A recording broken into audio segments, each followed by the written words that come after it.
पिछले 8 साल देश में बेरोजगारी का मेला चल रहा था, वो किसी को नहीं दिखा। आज मोदी जी ने एक मेला निकाला है, रोजगार मेले का नाम दिया उसको।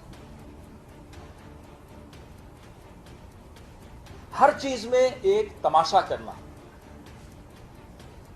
कोविड हो तो तमाशा, कोविड से लोग मर रहे थे तब भी तमाशा, लोग बेरोजगारी में हाय तौबा मची हुई है पूरे देश में, फिर तमाशा।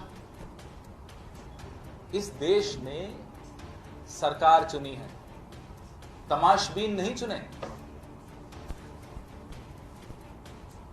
यह तो धन्यवाद है भारत जोड़ो यात्रा को कि बेरोजगारी शब्द नागपुर वालों को भी थोड़ा थोड़ा समझ में आने लगा कि हां बेरोजगारी है, नहीं तो आंखें बंद थी सबकी, कान बंद थे सबके।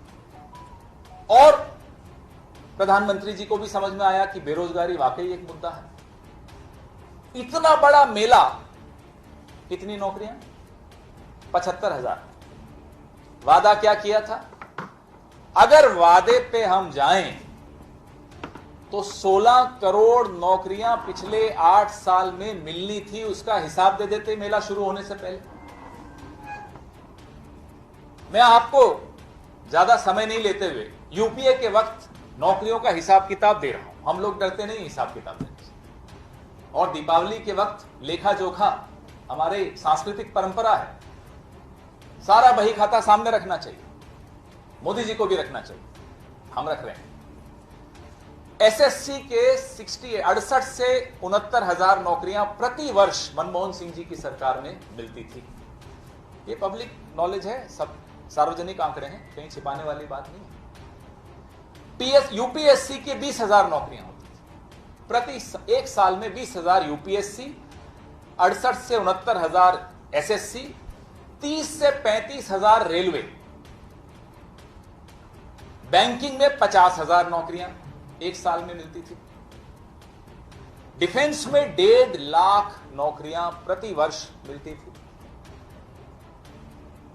अभी इसी जून 2022 को मोदी जी के 4 मंत्री, वैसे मोदी जी के मंत्री सुबह से शाम तक कुछ करते नहीं है, सिर्फ राहुल गांधी पर नजर रखते हैं कि भाई वो कहां गए, क्या बोला, और उनको जवाब देना, उन पे हमला बोलना, और कोई काम नहीं है मोदी जी के कैबिनेट का।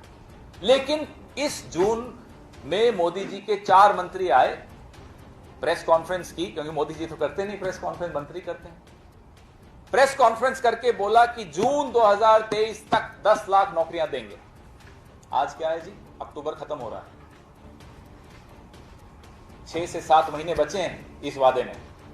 आज मोदी जी ने भाषण में कह दिया दिसंबर 2023 तक 10 लाख नौकरी, वो भी समय आगे बढ़ा दिया, धीरे धीरे 2025 तक ले जाएंगे बात को, तब वो नहीं रहेंगे प्रधानमंत्री, लेकिन फिर भी ये हिसाब तो दीजिए। ये 75,000 नौकरियां देकर, मेला लगाकर, और ये नौकरियों के बारे में भी बता दूं आपको, इन सबका रिजल्ट कब आया साहब, हम पूछते हैं।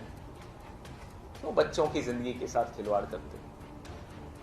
रिजल्ट 3 महीने पहले आया, 4 महीने पहले आया, 6 महीने पहले आया, आपने रोक लिया कि चुनाव आए गुजरात में और हिमाचल में और फिर मेला करें और तमाशा करें और बोले दिल्ली जी नौकरी ले लीजिए। वो बच्चे जो इंतजार कर रहे हैं, उनकी पूरी जीवन के निर्णय इस अपॉइंटमेंट लेटर पर आधारित होते हैं। अपॉइंटमेंट लेटर मिलेगा, शादी करेंगे, घर बनाएंगे, अपना परिवार को आगे बढ़ाएंगे, सब आपके इस तमाशे की इंतजार कर रहे हैं पिछले 6 महीने से। क्यों? हम ये भूल जाते हैं, जो अपने आप को प्रधान सेवक बताता था वो अपने आप को राजा मानता है। अब तो वो मुंह से प्रधान सेवक शब्द बोलते भी नहीं है, क्योंकि उन्हें मालूम है कि कोई विश्वास नहीं करेगा। ये क्या राजा रजवाड़ों का राज चल रहा है? जब मैं कहूंगा तभी अपॉइंटमेंट लेटर देंगे, भले उसमें 6 महीने लग जाए, 4 महीने लग जाए, आपकी जिंदगी तबाह हो जाए, लेकिन चुनाव के पहले नाटक करना है मुझे। ये एक लोकशाही है। लोकशाही में आप अपने आप को कुछ भी माने, आप हैं जनता के सेवक, एक वोट पे आपको जनता बाहर कर देगी। उस जनता को, उस नौजवान पीढ़ी को आप मजाक में एक तरह से उसका जीवन बर्बाद कर रहे हैं। अडवाणी जी ठीक कहते थे, हम उनकी बातों से बिल्कुल सहमत कभी नहीं रहे, लेकिन जो उन्होंने एक शब्द इस्तेमाल किया था अपने चेले के लिए, ये इवेंट मैनेजर है। आप करिए इवेंट, जो करना है करिए, सरकारी खर्चा है, सरकारी पैसा है, बर्बाद करिए, जनता देख रही है, लेकिन नौजवान का जीवन तबाह करने का हक आपको किसी ने नहीं।